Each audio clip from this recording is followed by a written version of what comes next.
नमस्कार दोस्तों, मेरा नाम देवेश यादव और मैं टेक्निकल ट्रेनर हूँ टेक्नोजन ट्रेनिंग सर्विसेज से। दोस्तों, आज के इस वीडियो में हम हमारी गाड़ी के एक बहुत ही महत्वपूर्ण पार्ट के बारे में चर्चा करने वाले हैं, जिससे हमारी गाड़ी के इंजन की परफॉर्मेंस और उसकी पावर बढ़ जाती है। जी हाँ, आप बिल्कुल सही सोचते हैं। जिस पार्ट के बारे में आज हम इस वीडियो में चर्चा करने वाले हैं वो है super charger and turbo charger.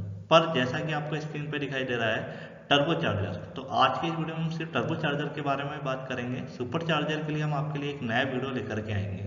ठीक है दोस्तों, तो आज के इस वीडियो में हम किन किन पॉइंट पे बारे में चर्चा करने वाले हैं, किन किन बिंदुओं पे हम चर्चा करने वाले हैं, वो है सबसे पहला है कि व्हाट इज टर्बो चार्जर, क्या टर्बो चार्जर होता क्या है। फिर हम बात करेंगे कि इसका हम यूज क्यों करते हैं, इसके क्या क्या मेन पार्ट होते हैं, इसकी वर्किंग क्या होती है और इसके अंदर प्रॉब्लम क्या क्या आती है, इसके क्या क्या ड्रॉबैक्स हैं। तो आइए सबसे पहले बात करते हैं व्हाट इज टर्बो चार्जर, क्या कि टर्बो चार्जर होता क्या है। तो a turbocharger is a centrifugal compressor powered by a turbine that is driven by an engine exhaust gases. Its benefit lies with the compressor increasing the mass of air entering the engine, thereby resulting in greater performance. They are properly used with internal combustion engine.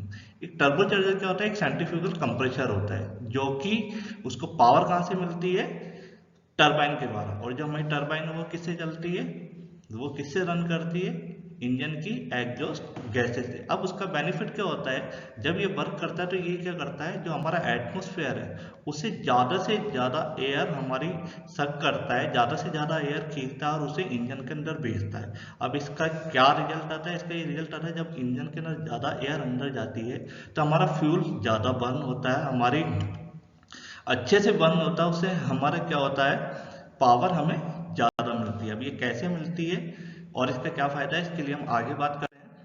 सबसे पहले हम बात कर लेते हैं main part of turbo charger की, कि turbo charger के क्या क्या मेन पार्ट है। बट इससे पहले हम बात कर लेते हैं कि आखिर टर्बो चार्जर की ज़रूरत क्यों पड़ी। दोस्तों, क्या है, दो तरह के इंजन है। अगर हम अभी इसमें दो तरह के इंजन की बात करें, एक है नेचुरली एस्पिरेटेड इंजन और दूसरा है टर्बो चार्जर वाले इंजन।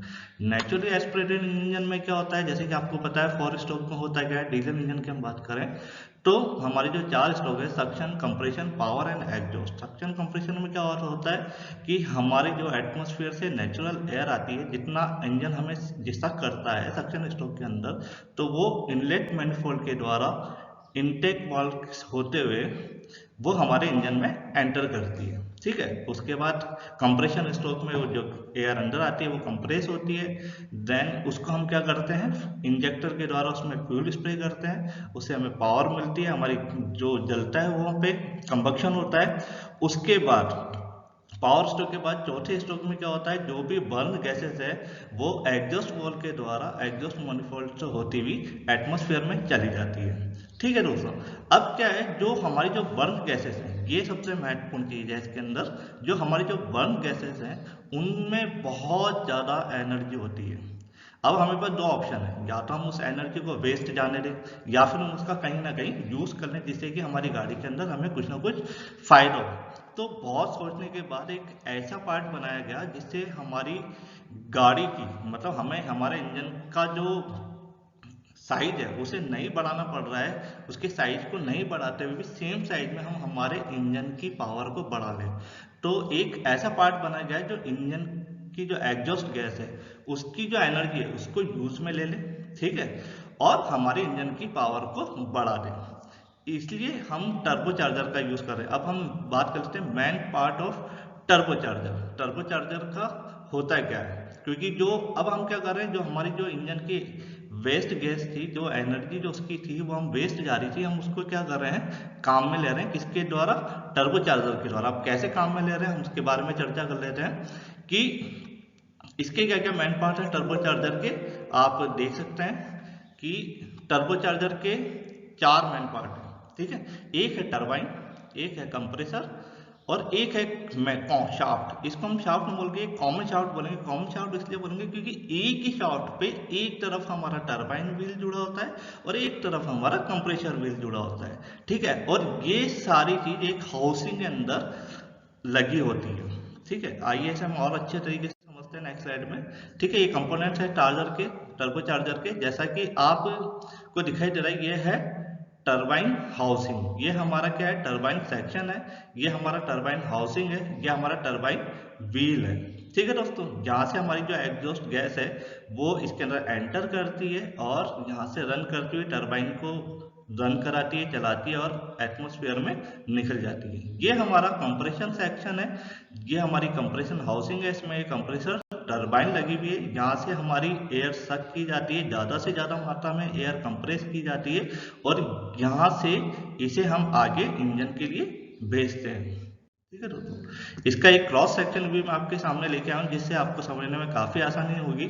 जैसा कि मैंने आपको बताया एक हाउसिंग है, तो ये जो आपका एरिया है, मैं आपको थोड़ा सा और क्लियरली दिखा दूँ। ये जो आपको दिखाई दे रहा है, ये है आपकी हाउसिंग। ठीक है, ये जो आप नीचे भी देख सकते हैं, ये आपका पूरा एरिया क्या कहलाता है, हाउसिंग। ये आपका कंप्रेसर सेक्शन है जिसमें आपका ये क्या लगा हुआ है, कंप्रेसर व्हील। और ये आपका टरबाइन सेक्शन है, ये वाला, जिसमें आपका लगा हुआ है टरबाइन व्हील। और ये आपकी कॉमन शाफ्ट, जिसके एक तरफ, जैसा कि मैंने आपको बताया, एक कॉमन शाफ्ट है जिसके एक तरफ कंप्रेसर लगा हुआ है और कंप्रेसर व्हील लगा हुआ है और एक तरफ टरबाइन व्हील लगा हुआ है और एक ये कॉमन शाफ्ट है। इसमें ये जो दो आपको ये जो दिखाई दे रहे हैं जी, ये है हमारे बुशेस।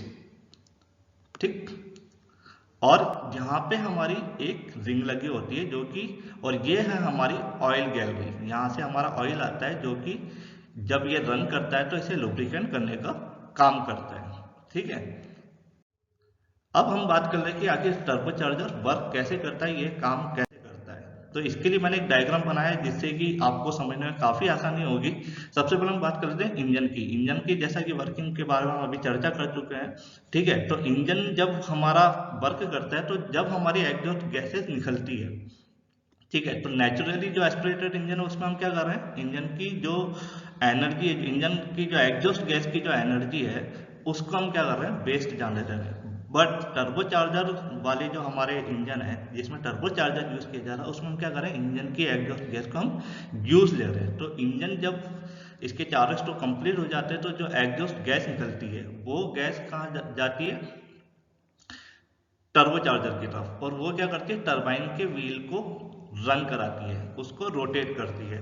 इसमें इतनी एनर्जी होती है कि जब ये एग्जॉस्ट गैस कंटिन्यू निकलती है तो टरबाइन की व्हील को घुमाती है और वो इतना तेज घुमाती है कि इसकी स्पीड बहुत ज़्यादा बढ़ जाती है। करीब 2 लाख से 3 लाख आरपीएम इसकी हो जाता है। ठीक है, ये जब इसे रन कराती है एग्जॉस्ट गैस, इसे रन कराने के बाद टरबाइन व्हील को, टरबाइन को, वो एग्जॉस्ट गैस क्या होती है, एटमॉस्फेयर में चली जाती है। अब जैसा कि मैंने आपको बताया एक कॉमन शाफ्ट के द्वारा जुड़ी होती है जिसकी दूसरी तरफ कंप्रेसर व्हील होता है। तो जब ये टरबाइन रन करती है तो हमारी जो शाफ्ट है वो भी रोटेट करेगी, क्योंकि हमारी टरबाइन रोटेट कर रही है तो हमारी जो कॉमन शाफ्ट है वो भी रोटेट करेगी और उससे हमारा जो कंप्रेसर है वो भी रोटेट करेगा। तो यहाँ हमारा टरबाइन का काम कंप्लीट हो जाता है, क्योंकि जब एग्जॉस्ट गैस टरबाइन को घुमाती है, उसे रोटेट कराती है, तो उसकी बहुत ज़्यादा स्पीड बढ़ जाती है जिससे हमारा शाफ्ट भी घूमता है। उसके बाद क्या होता है, कंप्रेसर व्हील जो कि इससे एक ही कॉमन शाफ्ट से जुड़ा है वो भी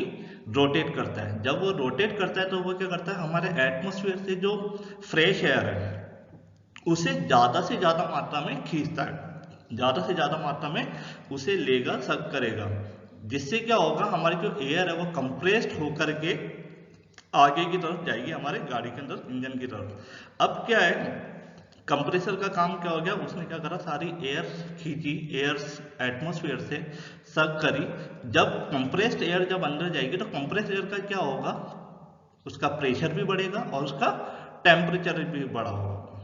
ठीक है, क्योंकि कोई भी चीज को अगर हम कंप्रेस करेंगे, ठीक है, तो उसका क्या होगा, प्रेशर भी बढ़ता है और हमारा टेम्परेचर भी बढ़ता है। अब अगर हम ये जो कंप्रेस्ड एयर है इसे हम डायरेक्टली इंजन के अंदर भेज देंगे, ठीक है, इंजन सिलेंडर में अगर हम भेज देंगे तो क्या होगा, क्योंकि इसका प्रेशर और टेम्परेचर ज़्यादा है तो जो हमारा फ्यूल है वो पहले ही बर्न होने लग जाएगा। ठीक है, तो उससे क्या है, जो हमारे इंजन की जो पावर है वो हमें सही नहीं मिल पाएगी, क्योंकि हमारा कंबक्शन है वो सही नहीं हो पाएगा तो हमें पावर भी सही नहीं मिल पाएगी। तो उसे को ये जो प्रॉब्लम है इसे कम करने के लिए हम क्या करेंगे, एक एयर कूल चार्जर, एक इंटरकूलर लगाता है। अब इंटरकूलर का क्या काम है, वो क्या करता है, जो कंप्रेस्ड एयर है जिसका पावर और टेम्परेचर बढ़ा हुआ है, उसके पावर और टेम्परेचर को, उसके टेम्परेचर को मोस्टली कम कर देता है। ठीक है, तो जब ये एयर चार्ज कूलर से जब गुजरती है तो उस एयर का क्या होता है, प्रेशर और टेम्परेचर थोड़ा कम हो जाता है। उसके बाद ये एयर जाती है हमारे इनटेक मैनिफोल्ड में, फिर उसके बाद इनलेट वाल्व के द्वारा ये हमारे इंजन सिलेंडर में जाती है। अब क्या होता है, जब ज़्यादा से ज़्यादा एयर, क्योंकि क्या था, हमारी इसकी डेंसिटी बढ़ जाती है। डेंसिटी क्या है, हमारा मॉस अपॉन वॉल्यूम, मतलब एक एकांक आयतन में जितना द्रव्यमान हम दे रहे हैं वो उसकी डेंसिटी होती है। ठीक है, तो जब हम इसकी डेंसिटी बढ़ा देंगे, हम ज़्यादा से ज़्यादा जब इसमें एयर जाएगी तो क्या होगा, ज़्यादा से ज़्यादा एयर हमारी जलेगी, हमारे बर्न होगी, हमारा कंबक्शन अच्छा होगा जब हम इसमें फ्यूल सप्लाई करेंगे। और जब ज़्यादा से ज़्यादा हमारा फ्यूल, जब हमारा बर्न होगा, जब हमारा कंबक्शन अच्छा होगा, तो उस कंडीशन में क्या होगा, हमें पावर भी अच्छी मिलेगी, पावर भी ज़्यादा मिलेगी। क्योंकि जब पावर हमें ज़्यादा मिलेगी तो क्या होगा, हमारे इंजन की परफॉर्मेंस भी बढ़ेगी। तो ये हमारा एक टर्बो चार्जर का वर्क था, जिसमें हमने ज़्यादा ज़्यादा एयर इंजन के अंदर एंटर करवाई, और उसका कंबक्शन जब अच्छा हुआ तो हमारी ज़्यादा से ज़्यादा पावर मिली, और उस पावर से हमारी क्या है, हमारी गाड़ी की इंजन की परफॉर्मेंस भी। हमने अभी तक जो वर्किंग समझी उसको हम इस डायग्राम के द्वारा और अच्छे तरीके से समझ लेते हैं। जैसा कि आपको दिखाई दे रहा है, ये हमारा एक इंजन है। ठीक है, इंजन की वर्किंग जब हमारे चारों स्ट्रोक कंप्लीट हुए तो यहाँ से एग्जॉस्ट गैस, ये हमारी एग्जॉस्ट गैस गई है टरबाइन सेक्शन में। उसने क्या करा है, टरबाइन व्हील को रोटेट किया, उसे घुमाया, इसकी स्पीड बहुत ज़्यादा बढ़ जाएगी। और इसके साथ ये जो कॉमन शाफ्ट है, जैसा कि आपको पहले बताया, जब टरबाइन व्हील हमारा रन करेगा, रोटेट करेगा, तो हमारी जो कॉमन शाफ्ट है वो भी रोटेट करेगी, और उसके साथ जो जुड़ी हुई कंप्रेसर व्हील वो भी रोटेट करेगा। तो यहाँ से जो हमारी एयर है एटमॉस्फेयर से वो अंदर आएगी, जो कंप्रेसर है वो उसे कंप्रेस करेगा, उसके बाद हमारी एयर जाएगी इसके अंदर हमारे इंटरकूलर में। यहाँ से बात, ये इंटरकूलर के बाद जो हमारी जो कंप्रेस्ड एयर है वो क्या है, इनटेक मैनिफोल्ड के द्वारा इनलेट वाल्व से होती हुई इंजन के अंदर जाएगी। ये इसका एक पूरा वर्किंग है। ठीक है दोस्तों, तो इसकी वर्किंग को और अच्छे से समझने के लिए मैं आपको इस नेक्स्ट स्लाइड में एक वीडियो दिखाऊंगा, जिसके अंदर आपको पता चलेगा कि आखिर टर्बो चार्जर हमारा किस तरीके से वर्क कर रहा है, और आपको और अच्छे तरीके से समझने में आसानी होगी। तो आइए हम देखते हैं हमारे नेक्स्ट वीडियो को, इसके वर्किंग वीडियो को, जिससे आपको समझने में आसानी होगी कि जो भी बातें मैंने आपको समझाई है वो किस तरीके से वर्क कर रहा है, उसको आपको इस वीडियो के द्वारा बहुत आसानी से और अच्छी तरीके से सीखने को मिल जाएगा। तो हम देखते हैं इस वीडियो को।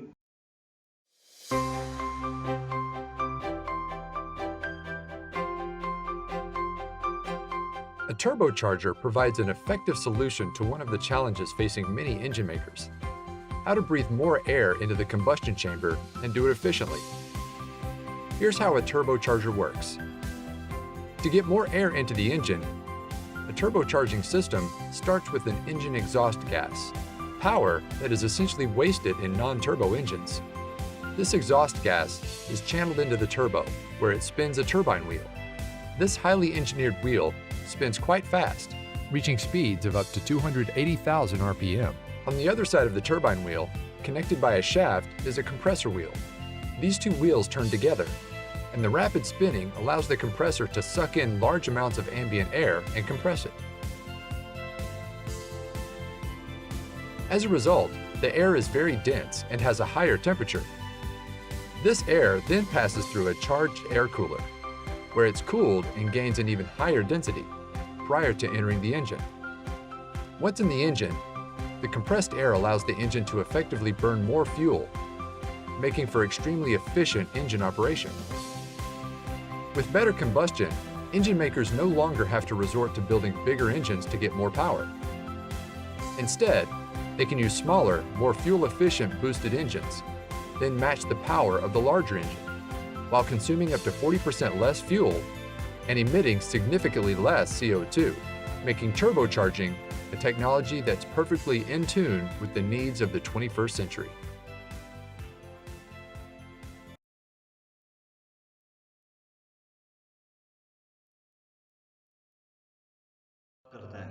अब इसके बेनिफिट्स क्या क्या हैं, आखिर टर्बो चार्जर के हमारे क्या क्या बेनिफिट्स हैं। पहला, more power compare to the same side naturally aspirated engine.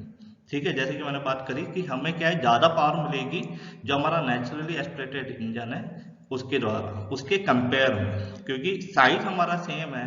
ठीक है, अगर दो इंजन की हम बात करें जिसमें एक में टर्बो चार्जर लगा हुआ है और एक में नेचुरली एस्पिरेटेड इंजन है, मतलब अपने आप वो एयर सक कर रहा है और काम कर रहा है, तो दोनों का साइज सेम है, बट जो टर्बो चार्जर वाला जो इंजन हमारा उसकी पावर ज़्यादा होगी। देन है better thermal efficiency over naturally aspirated engine and supercharge engine, better fuel economy by the way of more power and torque from the same side engine, better volumetric efficiency, high speed octane, better average octane. ठीक है, इससे हमें power तो ज़्यादा मिलेगी और power ज़्यादा मिलेगी तो हमारी गाड़ी की स्पीड भी बढ़ेगी, बट इसके कुछ लिमिटेशन भी है। इसके क्या क्या लिमिटेशन है वो देख लीजिए आप। इंजन वेट विल इंक्रीज, बिल्कुल होगा जब इंजन के ऊपर, जब हम, वैसे तो हमने इंजन का साइज नहीं बढ़ाया, बट जब इंजन पे हमने कुछ ना कुछ नया एक ऐसे चीज लगाया, नया पार्ट लगाया, तो उसका वेट जरूर बढ़ेगा। ठीक है, if there will be improper maintenance then there will be problem in turbo such as turbo lag, इसमें कुछ ना कुछ प्रॉब्लम आएगी, उसके बारे में हम आगे बात करते हैं। इंजन कॉस्ट विल इंक्रीज, बिल्कुल आपकी इंजन की कॉस्ट है उसमें कहीं ना कहीं आपका प्रभाव पड़ेगा, आपकी इंजन की कॉस्ट भी। आइए अब हम इस टर्बो चार्जर की जो मेजर प्रॉब्लम्स हैं उनके बारे में हम चर्चा कर लेते हैं कि इसमें क्या क्या प्रॉब्लम्स आती है। जैसा कि आपको एक क्रॉस सेक्शन व्यू दिखाई दे रहा है, जो कि मैंने आपको पहले भी दिखाया था, जिसका ये कंप्रेशन सेक्शन है, ये टरबाइन व्हील है, सॉरी कंप्रेसर व्हील है, ये आपका टरबाइन सेक्शन है, ये आपका टरबाइन व्हील है, और ये कॉमन शाफ्ट है, ये बुशेस है, और यहाँ पे एक ऑयल रिंग लगी होती है। और ये जो हमने बात करी है, ठीक है, ये है हमारा क्या है, ये लुब्रिकेशन के लिए, यहाँ से हमारा ऑयल अंदर आता है टर्बो चार्जर के अंदर। ठीक, अब अगर हमारा मेंटेनेंस टाइम टू टाइम हम नहीं करेंगे तो क्या होगा, जब लुब्रिकेशन में अगर दिक्कत आएगी, ठीक है, तो क्या होगा, ये जो हमारी जो बुशेस हैं ये इनको तोड़ देगी। जब हमारा रन करेगा, जब इसमें हीट बहुत ज़्यादा बढ़ जाएगी तो ये खराब हो जाएगी बुश, उससे क्या होगा, हमारी जो ये शाफ्ट है इसमें प्ले आने लग जाएगी। अब आपको यहाँ दिखाई दे रहा है कि ये जो टरबाइन व्हील और जो हाउसिंग है, और अगर हम यहाँ बात करें कंप्रेसर व्हील और कंप्रेसर हाउसिंग की, तो इनके बीच में बहुत कम गैप है। ठीक है, तो अगर जब इस शाफ्ट के अंदर प्ले आ जाएगी तो ये सही से नहीं घूमेगा व्हील, तो ये क्या करेगा, इसकी दीवारों पे, जो हाउसिंग है इसकी दीवारों पे टकराएगा, या फिर कंप्रेसर व्हील टकराएगा। अब जब ये टकराएगा तो क्या होगा, दो कंडीशन होगी, एक तो हमारा व्हील जो है, चाहे कंप्रेसर व्हील की बात करें चाहे टरबाइन व्हील की बात करें, वो टूट जाएगा, और दूसरा जब ये बार बार इसके टच होके चलेगा तो हमारे इंजन में बहुत ज़्यादा, बहुत तेजी से आवाज़ आने लग जाएगी। ठीक है, हमारी नॉइस बढ़ जाएगी, नॉकिंग की प्रॉब्लम आ जाएगी, हमारे इंजन से आवाज़ आने लग जाएगी। दूसरा प्रॉब्लम क्या होगा, जब ये, अगर इसका लुब्रिकेशन सही नहीं होगा तो ये जो यहाँ पे ऑयल रिंग है दोनों तरफ, ये टूट जाएगी। तो क्या है, हमारे पास दो एरिया है, ये जो हमारा कंप्रेसर एरिया है, ठीक है, और ये जो हमारा कौन सा है, टरबाइन एरिया। तो जब वो ऑयल, जब ऑयल सेल हमारी टूट जाएगी तो जो हमारा ऑयल है वो या तो ये जाएगा कंप्रेसर एरिया की तरफ, और यहाँ से ये कहाँ जाएगा, इंजन के अंदर। ठीक है, और या फिर हमारा जो ऑयल है वो कहाँ जाएगा, यहाँ से हमारे एग्जॉस्ट की तरफ।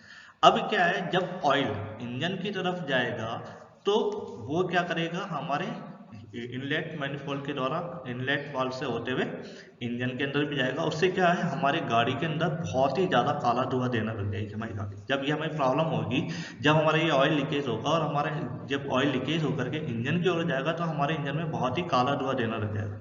अगर हम दूसरे साइड की बात करें, जो हमारा ऑयल है अगर वो एग्जॉस्ट की तरफ जा रहा है, ठीक है, एग्जॉस्ट की तरफ जा रहा है, तो क्या होगा, जो हमारा जो, जब वो एग्जॉस्ट के साथ जब ऑयल मिलेगा तो हमें वाइट स्मोक देगा, सफ़ेद धुआं देगा। तो ये जो प्रॉब्लम है, ये हमारी प्रॉब्लम इंजन के अंदर आएगी। इसलिए हमें क्या करना है, हमारे इंजन की मेंटेनेंस टाइम टू टाइम करवाते रहना है, और हमें ये पता रहना चाहिए कि हमारा जो टर्बो चार्जर है उसका लुब्रिकेशन सही प्रकार से हो रहा है या नहीं हो रहा है। अगर नहीं हो रहा है तो हमें इसकी चेक करवा करके इसे सही करवा लेना चाहिए, ताकि हमारे इंजन पे कोई प्रभाव ना पड़े।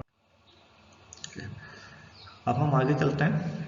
ये हमारी कुछ मेजर प्रॉब्लम थी, इसका हमें ध्यान में रखना है। जो भी हमारी टर्बो चार्जर वाली गाड़ियाँ हैं। तो दोस्तों मैं आशा करता हूँ कि आपको इस वीडियो में टर्बो चार्जर के बारे में बहुत कुछ समझ में आया होगा कि टर्बो चार्जर क्या होता है, कैसे वर्क करता है, इसके क्या क्या पार्ट होते हैं, कौन सा पार्ट किस काम में लिया जाता है और इसकी वर्किंग और इसके अंदर क्या क्या प्रॉब्लम आती है। तो आज के इस वीडियो में हम यहीं तक बात करेंगे। नेक्स्ट वीडियो जो हमारा सुपर चार्जर का होगा उसके लिए हम एक नया वीडियो लेके आएंगे। तो आज के लिए धन्यवाद, थैंक यू।